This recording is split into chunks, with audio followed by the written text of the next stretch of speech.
Heather from firststepreading.com, and today we're going to show you how you can practice patterns using Play-Doh. Haley is going to do an A-B pattern. See how I'm doing it? Using a butterfly and a heart, a butterfly and a heart, a butterfly and a heart. And the colors actually don't matter in this pattern because she's doing it with shapes, right? If she's doing heart, butterfly, that would be an A-B pattern.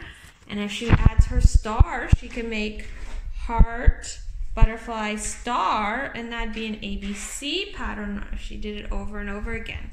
So that's a fun way to practice your different kinds of patterns. You can do A-B, A-A-B, A-B-B, A-B-C, all different types of patterns with cookie cutters and Play-Doh. Hope you enjoyed this video.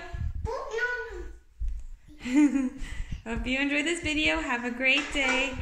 I know it's not done. It's okay. They understand. Look. They understand. They see your pattern. Good job, Haley. Say bye. Bye.